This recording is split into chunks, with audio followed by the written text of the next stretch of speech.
So I want to start this video off with a story. I saw this movie with my grandmother at the promotional screening here in Vancouver, and there was some dude behind us, right? And as soon as the movie started, there's always that joke at the beginning of a My Big Fat Greek Wedding movie. It's like, Greek women, they're only good for cooking and cleaning and making babies, right? And then he goes, I'm not even kidding here. And I'm like, oh no, he's gonna be like this obnoxious, rude dick the entire time. And again, like, if you find the movie funny, you can laugh out loud, but again, like, there's not that many people in the theater, and every single joke, oh, but here's the thing, after 15 minutes, he didn't do it anymore. So even when the jokes stop landing for this guy, you know that you have a problem. Just wanted to get that story out of the way first. But let's dive into it. My Big Fat Greek Wedding 3. I think I should talk about my opinions on the first two just real quick before we get into the third one, because I feel like they tie into each other a little bit. So I really enjoyed the first movie. It's really cute, it's funny, romantic. It's a great movie about prejudice and cultural differences and how love conquers all. It's a great romantic comedy. It's a classic, truly. The second one, it's okay. It's not a bad movie, but I really enjoy these characters. It has some fun moments. And the story tackles how our character Tula is dealing with being a mother and a wife of so many years, and the intergenerational play here, especially with a very Greek family like this. And overall, there's just not much story. I call it the Karate Kid 2 problem, where we like the characters, so we're enjoying the movie, but the story just doesn't have that much meat on its bones, right? Then we get to the third one. This movie is really frustrating. It's frustrating, and it's disappointing too. And I understand it. Like, I'm looking at the trailer and I'm going, this is going to be like a vacation movie.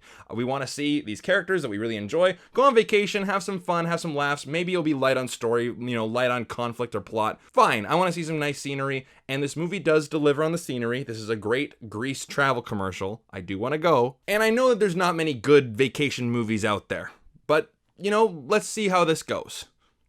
Oh. But anyways, let me introduce myself if you guys are new. My name is Brandon, aka the BrandoCritic. Thank you guys so much for being here. And on this channel, I just want to cut through all of the toxic fandom and gatekeeping and all that nonsense and just tell you guys my honest, sincere opinion if this movie sucks or if it's worth watching. But let me know, guys, your opinion down below in the comment section. What is your favorite one of these movies? Did you guys like this movie? Are you guys excited for it? Whatever the case may be, let me know down below. Now, let's get into it. Really get into it. So Nia Vardalos is the director of this movie, and she is the writer and the star. She is the character Tula Portokalos. But this is only her second movie. I Hate Valentine's Day was her first, and I'll be honest, guys, I never even heard of it. But Nia Vardalos and John Corbett are back along with the Greek family, and the basic story is that the family goes to Greece because there's a giant family reunion for Tula's father's village in Greece. And since that he's passed away, she wants to bring his journal back to the homeland and give it to his best friends growing up.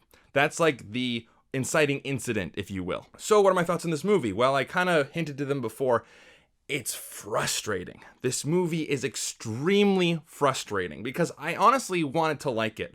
And there are moments where I'm like, okay, this is kind of cute. I'm enjoying my time watching this movie. But this movie doesn't feel done. Now, I've talked about this in many other videos before, but there's like the two sides of our brains, right? Especially people who like to review and critique movies. There's the film critic side of our brain, like the film school brain. Then there's the film enjoyment side of our brain, the one that wants to just, turn off the critic angle and just enjoy it, right?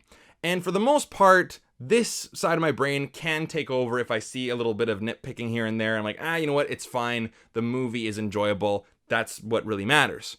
But when this side of your brain is just going through the workout of just noticing so many mistakes, it's quite unforgivable. Honestly, I can forgive some plot holes here and there. I can forgive a uninteresting story somewhat, but when the film is like not complete, the film school report card just gets an F.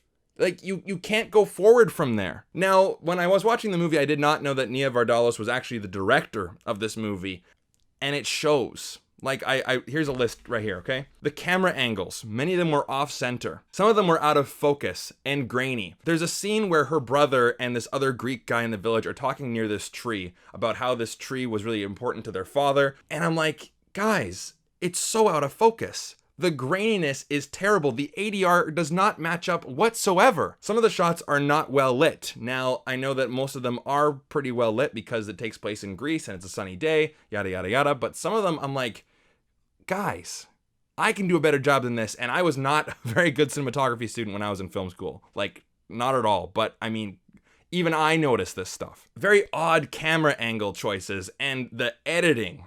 My God. Brutal. Just terrible pacing and cutting of shots when there's like a really intimate moment between two characters. It's like cutting at the absolute worst times. Shots don't have enough time to breathe. There's a lot of like consistency issues. Like one character will have their hand on their head, and then the next shot, reverse shot, his hand is like down there. It's like, it's so noticeable. And this is a comedy too, right?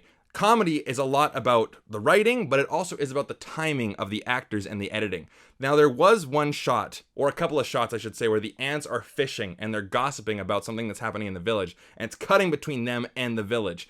That was pretty funny, I will admit, but the rest of it, I'm like, this filmmaking and this editing does not do the comedy any favors. And there were quite a few funny lines in this movie, I will admit, especially from the ants. The two Greek ants really steal the show, as they did in the previous movies. They had a lot of great lines. But it's shot so terribly that, you know, not a lot of the jokes land in this movie. Like I said, that big obnoxious guy behind us stopped laughing for the most part. Couple here and there, but really, he was silent after the first 5 minutes. Like, all the jokes just kind of were used up.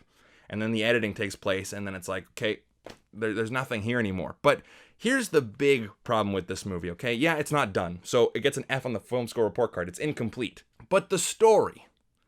There is no story. We have no stakes, and we have no conflict. In this, like, I had to write this down. Like, this is just insane. So, again, going back to the previous movies. The first movie, parents and family, acceptance of new fiancé. That is the main goal.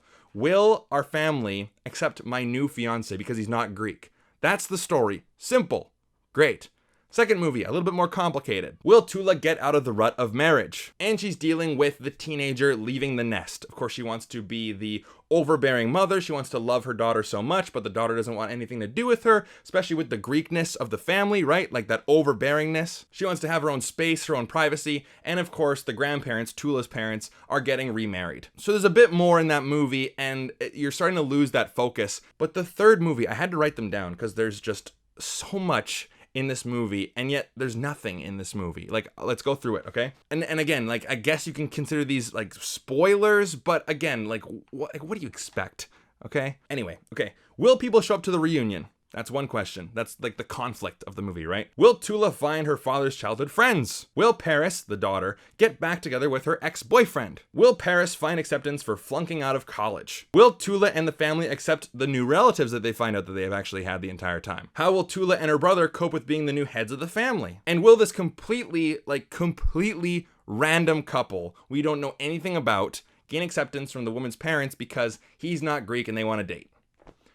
The answer to all these questions is yes. Sometimes in the very next scene, yes. Oh no, here's a conflict. Will this be resolved? Yes, it will. Right away. Hey, let's keep going. And of course, they're going to get married. This completely random couple we don't know anything about, they're going to get married because we need a wedding in My Big Fat Greek Wedding 3. Honestly, I think you could have called this movie My Big Fat Greek Vacation. Still works, it still fits into the franchise, and you can go with more of a vacation outlook as opposed to a wedding outlook. I understand like the second one, of course, it's like a legacy sequel, sure, but again, like the wedding thing, it just feels so tacked on here. So none of these conflicts have any weight to them whatsoever. There's really no reason to be invested in anything that's happening. The only reason I would say that this movie was watchable was because we have characters that we like from previous movies going on a vacation to a really fantastic part in the world. And again, I would love to go to Greece. It looks beautiful. And on this vacation, the two aunts, like I said earlier, were pretty funny. Lots of great lines. Tula and her husband, of course, I like this couple, again, from previous movies. I do like their daughter, Paris. You know, she's a good character, I'd say. And Victory. There's a person named Victory in this movie who is the tour guide. And they always go, Greece, #1, the best. The best, #1, the best. And they would be a great tour guide. I would love to go to Greece with these group of characters and have a great time. Like, I don't think that's anything out of the ordinary. And if you guys need a movie like that, like, totally fine. But again, like, this movie lacks any sort of weight to it. And it's just so poorly made. And you know what? This movie is missing Tula's parents. They were the real meat on the bones of the previous two movies. And a lot of the comedy came from them. And now that they're basically both absent from this movie, the movie really suffers. Like, it really suffers. It really does feel like something's missing. And people might go like, yeah, well, how do you expect them to be in this movie? How about you just don't make the movie? Or make it My Big Fat Greek Vacation, and you really just focus on the wacky hijinks of being an American family with Greek roots going back to the motherland. And just have fun with it, right? It's just baffling to me. And I wanted to like this movie, and I think there's a good heart to it, but it's just a mess, guys. Like, I have to give this movie a 1 out of 5. Like, it's an incomplete movie. It's not done. Stick with the first one. And maybe if you really enjoy those characters, the second one is like not a bad movie by any means, but again, it feels like they're trying too hard. Whereas this one, it's just like, we're done here. Just forget it. So there you go, guys. Those are my thoughts on My Big Fat Greek Wedding 3. But let me know your thoughts of it down in the comment section down below. What did you think of it? So hit like and subscribe if you want to see more videos just like this. And I definitely want to plug in my Patreon. The link is down below. Monthly watch-alongs, monthly contests, and content early is what you get when you sign up for Patreon. It's a really good group of people. I think you'd enjoy it. And I'll see you guys in the next one. Take care.